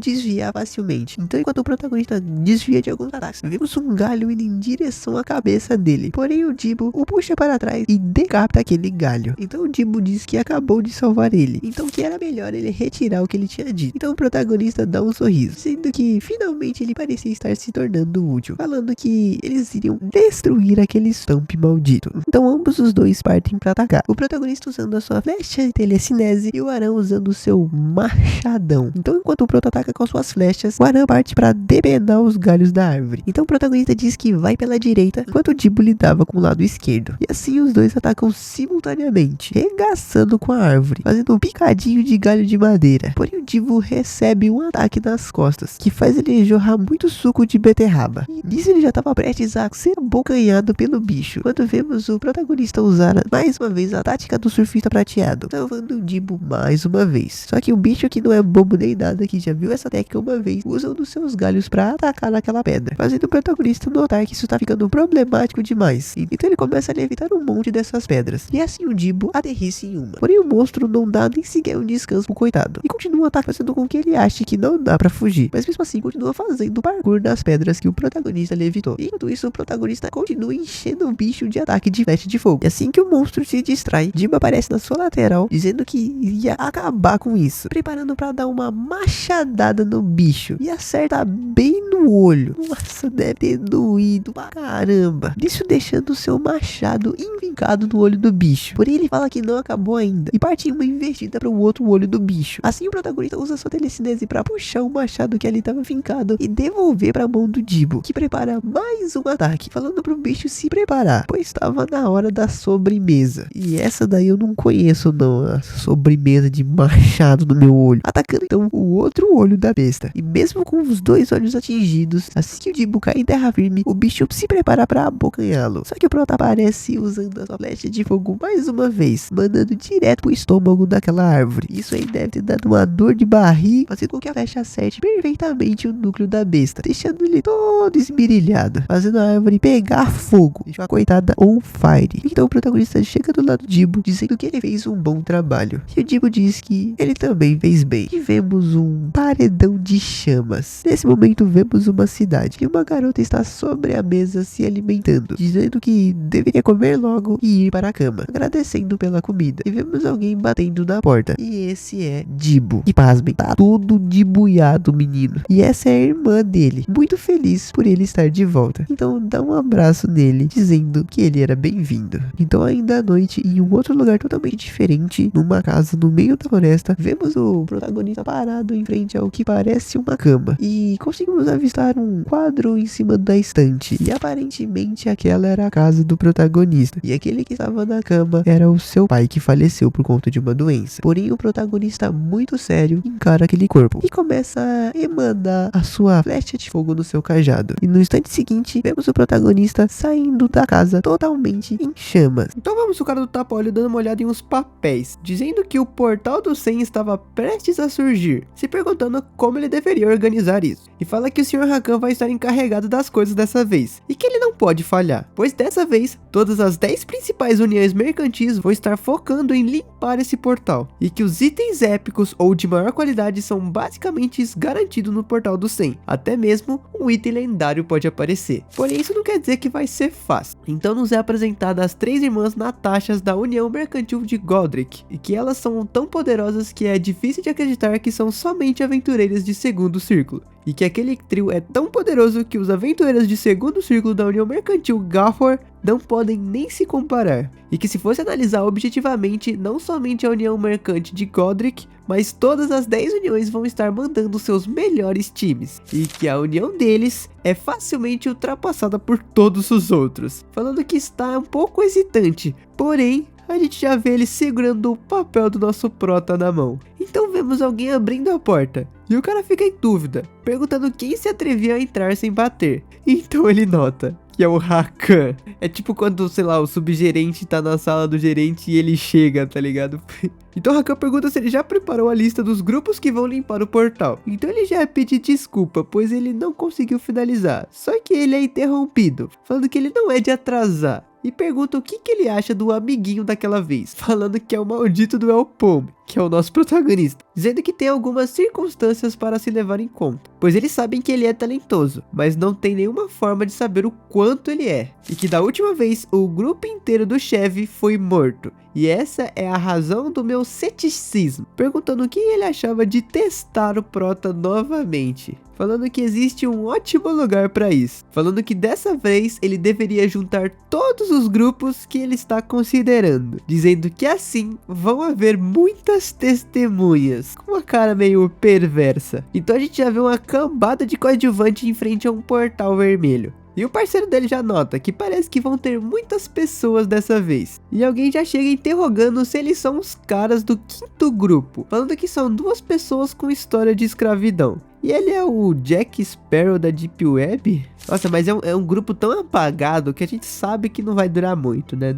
Não tem como durar muito. Então o Prota já olha sério pra eles, dizendo que eles claramente não são nada amigáveis. E ele diz que eles provavelmente estão pensando que os escravos só vão entrar no caminho deles. Porém ele acha que é normal que grupos experientes pensem dessa forma. E que parece que todos estão entre o primeiro e o segundo círculo. Falando que são totalmente diferentes do grupo do Chevy. Eles são profissionais reais, que não precisam de iscas. Então o Tapa-Olho pergunta se tá todo mundo por ali. Então, fumando um charutão, ele fala que vai ser direto, e que eles vão proceder com o teste agora, e que vai dar uma chance para que eles mostrem suas habilidades. Então o cara pergunta sobre essa história de uma chance. Então o cara sorrindo diz que era isso mesmo, era uma chance para limpar o portal do 100. Então todo mundo já fica espantado com essa informação, e ele reforça dizendo que todos terão tratamento especial. E o protagonista pergunta se é assim que ele vai jogar, e ele pede para que eles deem o seu melhor. E conseguimos ver o número 40 na árvore. Isso quer dizer que pode entrar 40 pessoas. Olha, a gente aprendeu na última parte, né? Na parte anterior. Então o grupo já vai entrando no portal. E o Prota nota que é novamente uma floresta. Então o cara da bandana fala que eles vão somente se juntar na caçada do chefe, perguntando se isso ficaria de boa para todo mundo. Falando então que eles vão se dividir ali e que vão se juntar depois, caso haja algum sinal. Então esse maga, não sei. É um mago, é o Dolan, tá escrito aqui embaixo. Então o mago fala assim: nós vamos matar tudo em nosso caminho, já que não tem tanto tempo. E o povo concorda, chamando ele de Senhor Dolan. Então ele nota meio que uma movimentação naqueles arbustos. E a gente vê um meu amigo, que bicho correndo, que negócio horripilante, que meu Deus do céu, é um cogumelo, é um coguranha, aranha-melo, não sei, é horrível. Então ele fica desapontado, porque era só aquilo, falando que era uma perda de tempo. E já conjura uma magia com seu cajado, chamada de raio de energia, que dispara em direção ao bicho, que estoura tudo, falando que aquilo era tedioso, falando pra alguém pegar a pedra mágica e continuar rapidamente. Porém, depois que a fumaça cessa, a gente vê que aquela aranha-melo tá bem tranquilinha, tá só com as marquinhas de queimado. Então o cara fica espantado, se perguntando como que essa desgraça ainda estava viva, se indagando se a sua magia não havia conseguido atravessá-la. E quando ele ia ordenar algo para aqueles bichos, ele nota que eles estão totalmente cercados. Então eles travam uma batalha intensa contra aqueles cogumelos, coguranhas, esses bichos feios, cogumelo, o que deixa todo mundo extremamente cansado. Então alguém desesperado grita pro Dolan, falando que os monstros estão mais fortes do que o normal, e o que eles deveriam fazer. E o Dolan não sabe, e diz que aposta que ganhar com contagem de morte está fora de questão, e que se eles continuarem assim, vão acabar com a resistência deles antes do boss. Falando que mesmo que seja um pouco arriscado, eles vão quebrar a aliança e ir direto para o chefão. Então o protagonista disse que é isso que a maioria dos grupos vai pensar. Vemos que o amigo dele tá todo cansado ali, capenga, falando que isso provavelmente vai ser o caso. E fala pra ele esquecer sobre isso, pois desde cedo ele ficou parado ali, sem sequer ajudar em nada. Então o Prota fala que eram somente 3, que ele deveria ser capaz de lidar com aquilo, com esse talento todo que ele tem escondido. Então ele nota que o Prota tá falando pra eles não desperdiçarem tempo, falando que eles vão continuar. Enquanto um fala que eles vão atrás de matar o boss, o outro diz que vão limpar o lixo. E deixa ele muito confuso sobre essa afirmação. Ele pergunta se o protagonista não tinha dito que eles iriam pelo boss. E o Prota diz que estava dizendo que isso era o que os outros estavam pensando, falando que eles vão com números, e que matar o boss não é o único jeito de conseguir uma boa pontuação, e que o jeito com o qual você lida com os peixes pequenos também é importante. E que além disso, o boss é perigoso e a competição vai ser acirrada. e que eles não sabem quais truques os outros poderão ter para utilizar nesse momento. E que, bem, provavelmente não vão passar dos limites, mas nunca se sabe. Então o cara fica bravo falando que ele sempre fala como se ele soubesse de tudo. E ele conclui que ele consegue sentir algo bem perigoso sobre esse portal. Então voltamos para o grupo do Dolan. Então a garota nota algo e pede para que Dolan olhe. Então ela fala que é um portal de escape. Então ele fala que eles não estavam planejando procurar por isso, mas que isso era bom, falando para que eles deixem marcas dali em diante. Então alguém começa a coringar. E o Dolan pergunta o que era aquilo, falando que o Avante estava muito barulhento. E o cara já tá louco, tá todo coringa, dando risada.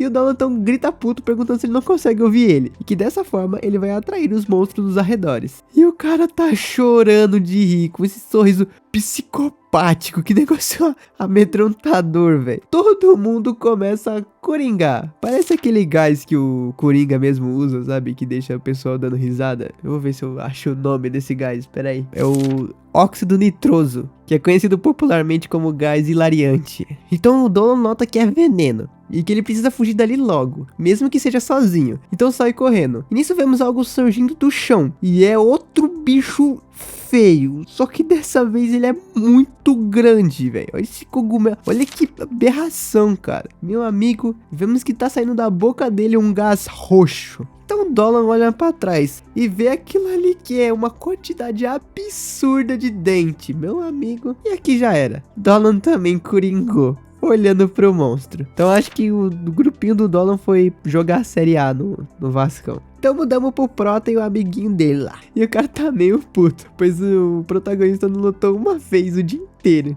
Então eles notam um sinalizador vermelho. E ele diz que ele sabe que eles supostamente deveriam usar esse sinalizador se achassem o chefão. Só que fica surpreso porque eles realmente usaram. Então o Prota nota que tem um grupo faltando. Então o da bandana diz que já que parece que todo mundo está ali, ele ia começar a explicar. Então a garota fala que o grupo do feiticeiro Dolan não estava ali. E o cara diz que isso não importa, que não tem nenhuma razão para esperar, pois eles acharam o chefe. E que quando eles o encontraram, eles testemunharam todo o grupo do Dolan sendo dizimado. E meu amigo, esse bicho ele consegue ficar cada segundo mais perturbador, velho. Então ele nota que o chefe desse lugar é um cogumelo venenoso da loucura. Então ouvindo isso a garota já se assusta totalmente. Então ela diz que eles estão com problema, pois o grupo deles não é feito de uma forma que consiga lidar com esse chefe. Então o da bandana fala que se realmente for o cogumelo da loucura, eles têm que desistir dessa caça ao chefe, falando que eles precisam achar o portal de escape. Então o moleque pergunta pro chefe dele se esse tal de cogumelo venenoso da loucura era perigoso. E o Prota tá perdido nos pensamentos, falando que então esse era o chefe, e é o pior tipo de chefe para se encontrar numa dungeon do nível deles. E o cara tá chamando por ele, perguntando se ele consegue ouvir. Só que o Prota tá realmente muito concentrado no que ele tá pensando. Então ele continua pensando que por causa dos esporos que se espalham é difícil de chegar perto, o que também quer dizer que eles não podem usar os grandes números para batê-lo. E o cara tá puto perguntando se ele tá ignorando ele de propósito, gritando pelo Palme, pelo Prota. E o L do Death Note aqui tá aqui ó, nos pensamentos ainda, falando que se eles querem abater ele, eles precisarão usar um ataque à distância. E que entretanto, ataques pela metade não vão causar nenhum dano, já que ele é bem resistente e rápido. E o da bandana fala que infelizmente o chefe está no caminho do portal do escape, e que vai ser impossível escapar sem encará-lo. Então o tipo fala, hã? Tá com medinho, tá? Esse chefe monstro não é nada, com só uma flecha de fogo invencível da chefia. Então o Prota já manda ele calar a boca. E o cara já fica puto com o protagonista, pois ele estava literalmente enaltecendo ele e foi interrompido. Então o Prota fala que eles vão morrer se entrarem nisso sem um plano, falando que a flecha de fogo dele não é nem capaz de arranhá-lo. O que deixa o Dibo assustado, falando que mesmo os cogumelos pequenos desse portal são do tipo tanque, e que então eles podem assumir que o chefe também é. Então o da bandana fica meio puto, né, porque ele tava falando que era óbvio, dizendo que, né, não era à toa que eles eram iscas antes. Então a gente descobre que o da bandana chama Iburu. Então o maluco fala pro Iburu que eles não têm tempo para nada disso e que precisavam descobrir como derrotá-lo. Então o Prota levanta a mão e fala 50 mil mesos, 50 mil doll. O Iburu pergunta do que ele tá falando. Ele fala que é 50 mil mesos por pessoa. E já que lá eles têm 30 pessoas, eles só precisariam de 1,5 milhão de mesos. Nosso protagonista aqui, ele é um investidor. Ele não é só um aventureiro, cara. Ele vai ficar milionário. Então o grupo fica todo de cara com isso. E ele fala que se eles fizerem isso, eles serão iscas pra eles, apontando pro Dibo. Então o Dibo já fica maluco, perguntando que caralhos que ele tava falando. Então Iburu grita para ele não ser convencido, falando que ele deve estar acostumado com essas táticas de escravos, mas que não é pra pensar que sempre vai ser a mesma coisa, e que esse chefe não consegue ser atraído tão facilmente, e que se seguirem com o que ele está falando, eles vão falhar em atrair atenção, acabando por morrer no processo, e que eles todos vão estar mortos em um instante, e que escravos só ficam no caminho em portais de rank alto, dizendo pra deixar isso de lado, perguntando o que tem de errado com o cara ao lado dele, pois ele nem parece ter despertado, perguntando o que eles dois poderiam fazer sendo um aventureiro de 2 círculos e um escravo. Então o Dibo já fica no ódio, falando que esse desgraçado tá com uma falação do caralho, e que tava irritando muito ele, e que provavelmente ele tava tentando arranjar briga desde cedo. Então o Prota pergunta então o que eles queriam fazer, que deve ter algum plano melhor, já que ele está falando tudo isso. E dá pra ver que o Dibo tá só o ódio, cara. O cara tá extremamente puto, mano. Então o cara que tava gritando fica confuso, perguntando, peraí, como assim? É plano? Então o Prota fala que ele não tem nenhum, né? E que se ele tivesse um jeito de lidar com o chefe, não teria atirado o sinalizador. E fala também que vai esclarecer algo ali, que o grupo dele consiste em um segundo círculo e um de primeiro círculo. Então o Dibo nota que ele despertou sim, porém não sabe quando. E ele fica todo alegre, falando que ele com certeza é um gênio. E o cara fica confuso com isso, pois ele achava que o mano era só um escravo. E já a garota manda ele esperar, falando que se eles realmente vão ser iscas pra eles, ela estava disposta a pagar. Entretanto, eles não têm tudo isso agora com eles. E o Prota diz que isso não é problema nenhum, que eles pagarão assim que saírem. E que se não conseguirem sair, interpretem isso como se eles tivessem se sacrificado. Então sério, ele fala que todo mundo ali deve concordar com isso, falando para que agora eles decidam. Então já vemos que aquele cogumelo diabólico tá fazendo uma boquinha ali dos aventureiros. E nesse momento ele nota que em direção a ele vai uma flecha de fogo, que acerta a cara do bicho, causando uma explosão grandinha. E ele fala pro Dibo que eles vão se mover quando o chefe os notar. E eles estão com o rosto tapado, para não cair naquele gás hilariante. E Dibo pergunta o porquê que eles têm que fazer isso. E a gente vê os olhos vermelhos daquele cogumelo, que parte numa velocidade absurda em direção a eles. E o Prota diz que ele está vindo. Então o Dibo pergunta por que ele é tão rápido. Então ele já tá na cola dos dois. Então a garota fala que é agora, para eles andarem logo e ativarem o portal antes que as iscas morram. E assim eles ativam, e todo mundo sai em disparada pra fugir. Então Dibo nota que à frente deles tem aqueles cogo-aranha, aquele bicho horrível também. Então ele fica puto. Então ele fala que essa situação é uma merda, porém ele não vai perecer tão fácil assim, mandando eles irem embora, enquanto imbui chamas no seu machado. E assim ele degola os monstros com uma facilidade imensa, chamando aquele golpe de corte explosivo. Porém a felicidade dura pouco, e vemos que aquele bicho que parece que saiu daquelas histórias de terror da internet está a morder as costas do Dibo.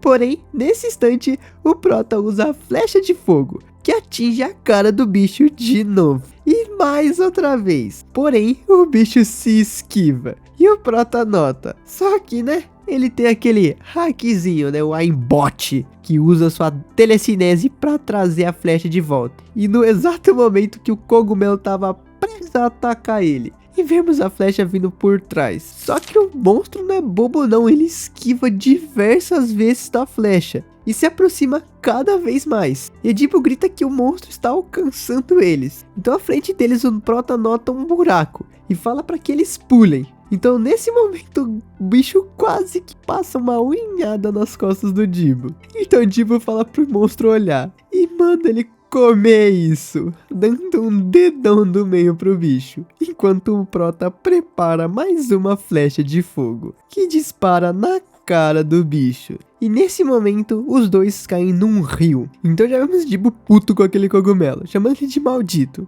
pois ele quase morreu. Vemos que eles já estão na beira de um lago. E o Jibo todo encharcado pergunta qual que era o problema daquela coisa. Então o Prota pergunta se ele não escutou, pois aquele era o boss daquele lugar. E que parece que eles terão que se preparar melhor se quiserem matá-lo. Então Jibo olha com uma expressão meio assustada e começa a coringar, dizendo que ele estava realmente falando como se fossem matar aquela coisa. E o Prota diz que foi exatamente isso que ele disse. E o Jibo já pergunta se ele tá brincando com ele. Então o Prota fala qual que era o problema, pois eles vieram ali para caçar o boss, se perguntando se ele estava errado. Então o carinha diz que eles falaram isso quando eles não sabiam que o boss seria o cogumelo venenoso da loucura, perguntando se ele não sabia que existe uma coisa chamada de retirada estratégica. Então ele fala que ele não será capaz de entrar novamente em um portal do qual ele já escapou. E Jibo puto fala que sabe disso, dizendo que eles deveriam fugir dali, já que o trabalho deles como isca já havia sido feito, perguntando como eles iriam matar um boss quando nem mesmo as flechas de fogo funcionam.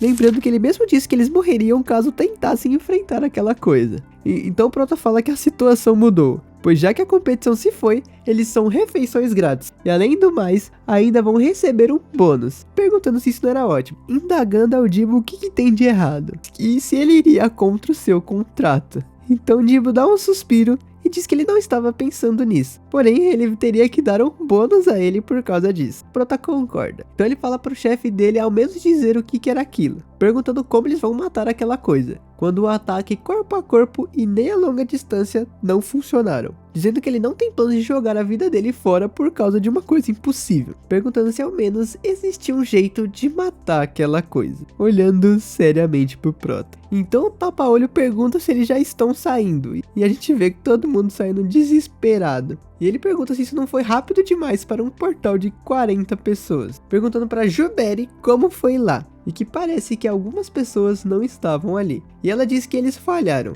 e que o grupo do Dolan foi morto, e que o do El Palme ainda estava lá, dizendo que eles só foram capazes de escapar porque o Palme e o outro serviram como iscas, dizendo que era impossível matar o boss desse portal com apenas esse grupo. Então o cara já fica puto, perguntando se eles não fizeram nada além de correr com o rabo entre as pernas. E a Juberi fala que aquele boss era um infame cogumelo venenoso da loucura e que não tinha nada que eles podiam fazer. Então o cara descontente já joga o charutão no chão e pisa em cima, falando que eles vão voltar. E a garota pede pro Sr. Abyss esperar, pois o grupo do Palme ainda não havia saído, e já que o portal ainda estava ativo, eles ainda estavam vivos. E o Abyss diz que eles não vão sobreviver, e que são uma questão de tempo, e que ela mesmo disse que o boss é um cogumelo venenoso da loucura, e que se querem esperar, podem esperar sozinhos, pois ele não tem tempo, chamando ele de malditos inúteis, e que parece que eles apenas tiveram azar,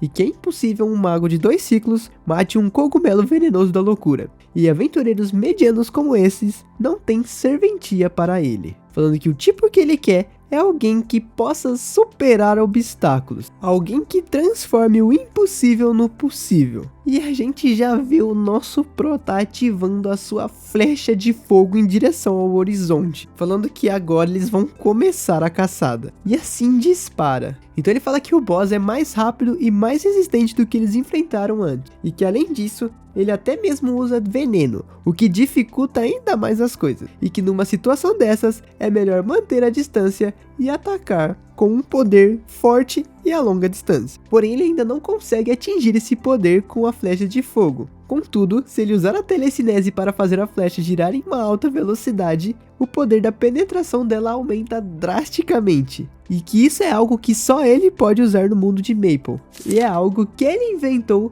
ao pensar em uma bala. Uma skill que faz o impossível se tornar possível, chamando ela de revólver. E a gente já vê essa flecha que caminhou de muito longe, atravessando muita coisa, e vai direto na cara daquele cogumelo, que atinge o peito dele, causando uma rotação que faz com que ele perfure aquele monstro. E, meus amigos, a flecha perfurou o bicho e ainda atravessou uma pá de árvore lá atrás. Então ele fala que ele tentou atingir a cabeça que contém o núcleo de uma vez só. Só que parece que ele errou, dizendo assim que isso vai ficar ainda mais problemático. Pois nesse momento o monstro nota de onde veio e já parte correndo. Só que a gente vê aquela luz brilhando em cima da montanha. E é feito outro disparo, porém não acerta. O monstro consegue esquivar. Então o Prota fala que é muito difícil usar o revólver enquanto ele se move. E que o problema principal era o tempo de recarga. Dizendo que tem que acabar com isso antes que o boss suba ali. E vemos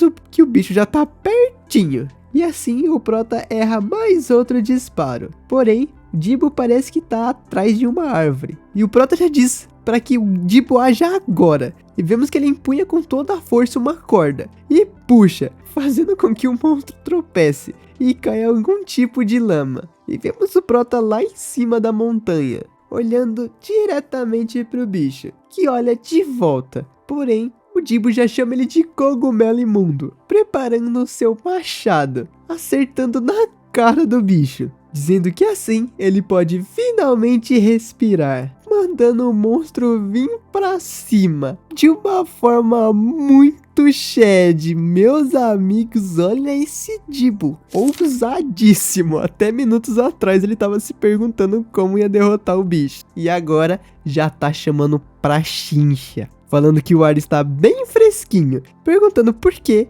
eles não brincam agora. Não, que esse aqui foi bom, esse aqui foi bom. Então Prota fala que com isso as condições foram cumpridas, e que o foco da missão dessa vez é atrair o monstro para uma área pantanosa, já que o básico numa caçada é anular a força da presa, e que isso deve garantir que a arma mais forte do bicho seja anulada. E vemos que quando ele caiu na lama, todos os buracos onde saiu o veneno foram tapados, foram cobertos. E Dibbo pergunta o que foi, se ele tava irritadinho porque eles cobriram todos os buracos na cara dele, dizendo que isso era uma pena pra ele, enquanto prepara novamente o seu machado, usando o corte explosivo, enquanto arremessa o machado e o segura usando a corda. Só que nesse momento o bicho agarra, o que não é o suficiente, pois o Dibbo continua mutilando ele com o machado. Então Prota continua dizendo que eles não atraíram o monstro pra lá apenas pra tapar os seus buracos, e que o pântano lamacento para monstros rápidos como ele era o pior lugar possível. Nisso Prota dispara mais uma bala do revólver, que vai direto pro bicho, dilacerando aquele monstro. Então, tipo, vendo a cena, pergunta se ele morreu. Porém, a gente consegue ver a silhueta do bicho ainda. E tipo, fala que isso é um problema, pois o bicho é muito duro. Vixe. Mas nesse momento o Prota grita para ele mirar no núcleo, e que agora deve estar aparecendo próximo à sua cabeça. E Dibbo grita que sabe, tacando seu machado novamente, enquanto mira na cabeça do bicho. Só que o monstro segura o machado e puxa o Dibbo. No entanto, o Prota usa sua telecinese para proteger o Dibbo, arrastando um tronco de árvore em direção ao bicho. Na verdade não, o Dibbo pega no galho do tronco e dá na cabeça do bicho. E já gira pisoteando na cabeça do bicho. Ele fez um malabarismo ali. Aí ele conseguiu recuperar seu machado ainda. Caraca, o Dibbo fez muita coisa em muito pouco tempo. Então, usando de apoio aquele tronco, ele se move em tudo que está sobre o pântano, numa velocidade extrema, enquanto o Prota usa a sua telecinese para cercar o monstro, atacando ele usando a água do pântano. E nesse exato momento, o Dibbo aparece atrás daquele ataque, se preparando para desferir uma machadada. Só que o monstro nota e tenta atacar ele com suas garras. Só que aquela era só uma imagem residual. E o Dibbo, de verdade, está atrás do cogumelo, largando uma machadada no pescoço do bicho, que decapita o cogumelo venenoso. E meus amigos, que batalha intensa, cara. Que da hora, mano. Que obra boa. E que sinergia também, né? O nosso Prota e o Dibbo. Parece um suporte e um DPS agindo junto.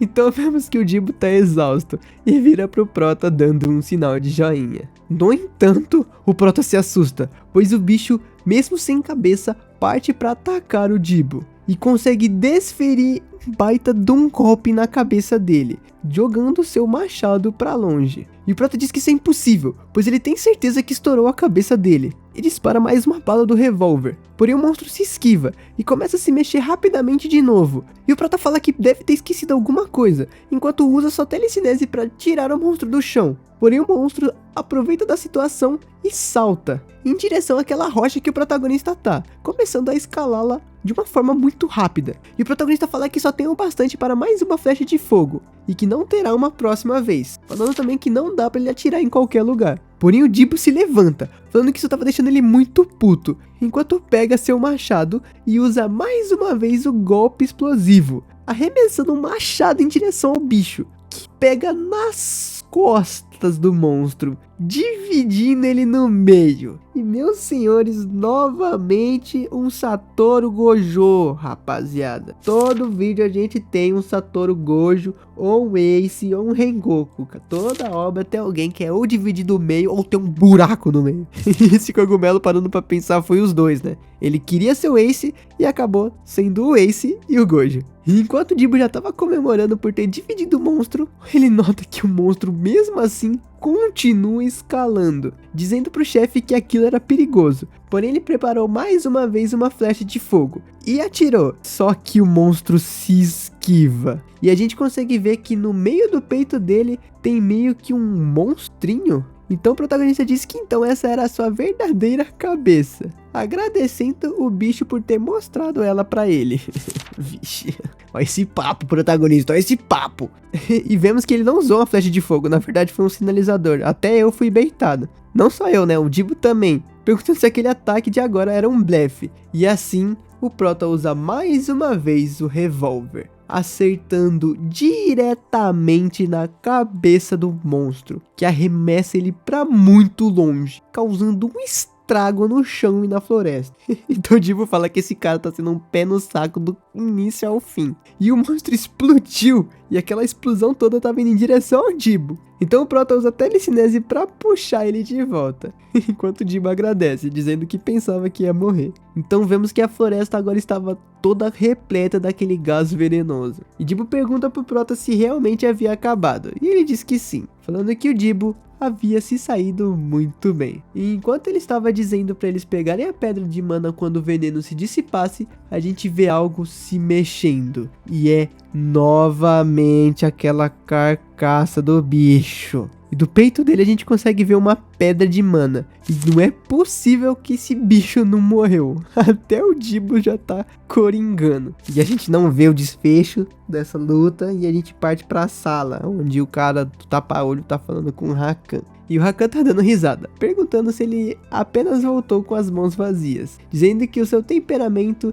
não tinha mudado nada. Então o cara pede desculpa, dizendo que para esse assunto eles deveriam deixar os cavaleiros signas. No entanto, alguém interrompe batendo na porta. E vemos a mão toda arrebentada de alguém, dizendo que estava entrando. E o cara já ia perguntar como ele ousava e quem era ele. E a gente vê que é o nosso Prota, dizendo que voltou. Cara, o cara tem só 2 círculos e faz um estrago, mano. Então o Rakan abre um sorriso, dizendo que aquilo era muito interessante. Essa obra aqui é boa demais, mano. Então o Rakan pergunta ao Abyss o que estava acontecendo ali, se perguntando se alguém saiu do túmulo ou algo assim, dizendo que era um prazer conhecê-lo, se apresentando como Rakan, perguntando se ele era o Elpalme. E fala que suas habilidades de sobrevivência são como dizem os rumores, falando que ele é do tipo que precisam agora no grupo Gafford. Então o Prota agradece pelo elogio. E assim Haku fala que vai apenas te fazer uma pergunta, perguntando se essa habilidade ele seria capaz de mostrá-la novamente no portão dos 100 homens. Então o Prota olha pra ele e fala que isso seria difícil. E o Rakan fica meio em choque com essa resposta. E que o Abyss fica puto e pergunta se essa é a forma que ele vai falar com o Sr. Rakan. Perguntando se ele acha que ele fez um aventureiro que pode simplesmente escolher as missões. Falando pra ele não se esquecer que ele ainda possui um débito. O Rakan fala bem tranquilamente: difícil, né? Então, não era impossível, certo? Falando que ele não gostava de rodeios. e queria mudar sua pergunta, perguntando o que ele queria. Então já vemos o Jibo cuspindo a cerveja, perguntando se o Prota tava louco em falar de 5 milhões de mesos por pessoa. E que considerando que eles são 2, são 10 milhões de mesos. E que será muito. E a gente vê o Prota puto, porque agora ele tá cheio de cuspe de cerveja. E o Jibo pede desculpa, falando que de qualquer forma, eles não estavam sendo ambiciosos demais. Dizendo que com certeza eles iriam desistir da proposta. E que essa seria a primeira grande missão desde algum tempo. Então o Prota fala que isso não é problema dele, pois eles que irão decidir.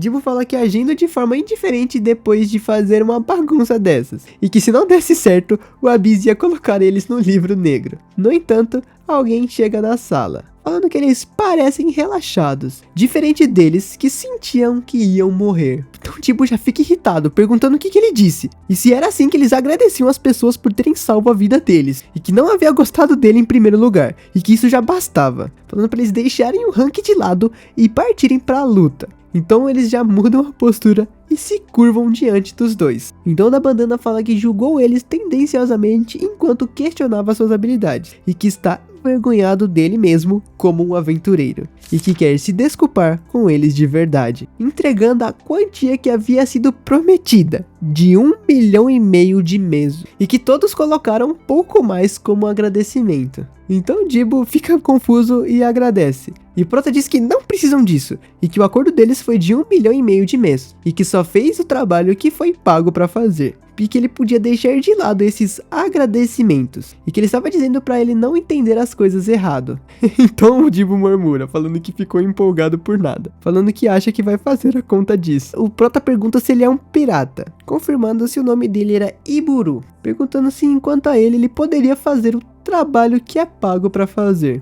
Então a Abyss já grita, dizendo que ele não pode, e que 10 milhões de meses, isso era algo que você pagaria para aventureiros de 3º ou 4 círculos, e que embora ele possa ser um dos melhores candidatos, ele iria criar um mau precedente aceitando os termos dele, e que é impossível que ele esteja apenas jogando um verde, e que é melhor chamar ele aqui novamente para discutirem os termos de pagamento de novo. Então Rakan pergunta se ele realmente pensa dessa forma. Agora que eu notei, ele tem uma cicatriz no mesmo olho que o Abyss é cego. Interessante isso aqui, mesmo. Falando que não seria estranho se ele pedisse o dobro dessa quantia, o que assusta a Abyss. Então Rakan pede para que ele leia algo, falando que eles estão enviando somente o grupo de Elpalme para representar a União Mercante Gafford dessa vez. Então lendo ele se assusta, perguntando o que era aquilo e se aquilo era sério. Então Rakan fala que ele estaria em problemas se aquilo não fosse sério, e que ele pagou uma grande quantia por essa informação. Então é citado o Lorde Negro Jin. Enquanto ele pega uma caneta, ele pede para que a Abyss não se engane, pois a guerra já começou. Então vemos o que é à beira daquele portal imenso, um monte de gente acampando na frente. E a gente ouve alguém falando que não achou que eles realmente aceitariam os termos. E o Prota fala para ele não se empolgar demais, e que era apenas para ele se concentrar. E o Jibo fala para ele não se preocupar, pois agora ele também é um aventureiro experiente, enquanto eles carregam um broche no seu peito. Então o Jibo fala sobre a atmosfera ali, falando que é como se eles tivessem um rosto novo. E alguém já chega para se apresentar, perguntando se eles são os caras da União Mercante Gafford, e que era um prazer conhecer eles, e que ele era Shoulder,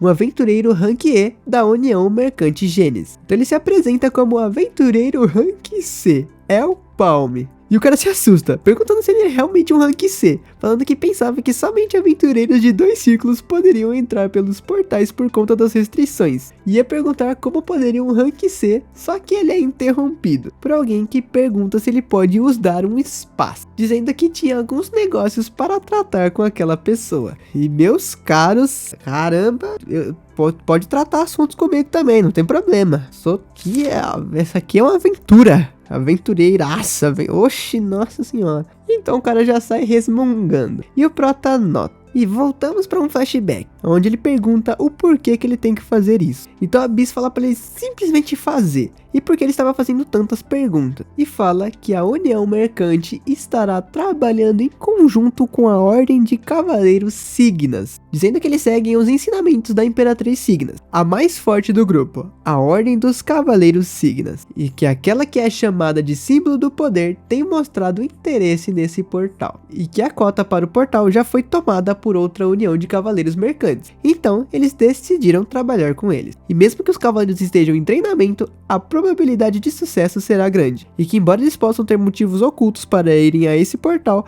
a oferta não foi tão ruim, então eles decidiram trabalhar juntos. O Prota entende, dizendo que não vai ser um problema se for um trabalho cooperativo, e o Abyss fala para ele não achar que será tão fácil, dizendo que alguma coisa sobre eles cheira estranho. Então a garota já se apresenta como Kiri, aquela que lidera os iniciantes da Ordem Signa, e espera que eles não pensem que eles são do mesmo nível somente porque trocaram algumas palavras, falando também que não quer nenhum problema extra, para que apenas eles sigam as suas ordens e fiquem em silêncio. E tipo, já fica no ódio, perguntando que tipo de atitude é essa. Então ela pergunta se são apenas os dois que foram enviados pela União Mercante Garfield. Ele fala que parece que sim. Então fala que a União realmente não tá levando aquilo a sério. Então nos é mostrado outros grupos. Um tal de Grupo Cronos, que é da União Mercante Dig. E vemos que aqui a gente tem um carecão e um mascarado. O grupo da União Mercante de Mérdia. Não tô, eu juro, eu não tô brincando. O nome da União Mercante é União de Mérdia, velho. Essa aí, velho, essa aí é boa. Ah, essa União Mercante não tá, velho. Então Dibo nota que a elite das respectivas uniões mercantes e que a atmosfera havia mudado completamente. Porém a gente vê um salto alto ali e mais algumas pessoas. E essas são as 3 irmãs Natashas, da União Goldrick. E a gente consegue ver o brochezinho dela, né? Então aqui ele chama elas de arrogante. Já alguém pergunta se estão todos lá. E o Barbudão Ruivo diz saudações, e que eles foram escolhidos para serem os guardas desta invasão, e que o nome dele é Long, e que eles estão ali para dar suporte enquanto eles saem do portal. E que embora eles provavelmente tenham sido informados que todos os detalhes através de suas respectivas uniões mercantes, ele irá explicar mais uma vez, a ser como um lembrete. E fala que o item lendário que virá nesse portão não pertence a nenhum deles, nem para aqueles que o obtiverem. E que o item irá pertencer às suas respectivas uniões mercantes, e que eles serão pagos pelos termos que concordam. E bem, eles poderão pelo menos ficar com as pedras de mana, pedindo para eles se alegrarem com isso, e que caso eles sejam pegos tentando roubar o item, eles vão ter que enfrentar o grupo de aventureiros Rank B. Então Dibo nota que na mão daquele cara ali tem 5 círculos, meus amigos, e pergunta se todos eles estão no mesmo nível. Então Long fala que isso finaliza os avisos, e que todos estavam liberados para entrar. Então Kiri fala para ele segui-la, dizendo que eles serão os vitoriosos. Então Dibo já fica meio no ódio, perguntando qual que era o problema dela, e se realmente tem que trabalhar com alguém assim. Então Prota diz que finalmente, pois todos os seus esforços foram para esse portal, e que é um portal que ele não experimentou nem mesmo na vida passada. Porém, ele precisa conseguir, já que tudo começava ali. E já parte para entrar no portal. E calma, que a continuação tá sendo gravada e vai sair agora nessa quarta-feira. Então não esquece de ativar o sininho e esperar pelo próximo vídeo. E se você não assistiu os outros, dá uma olhada aí no canal. É isso e tchau!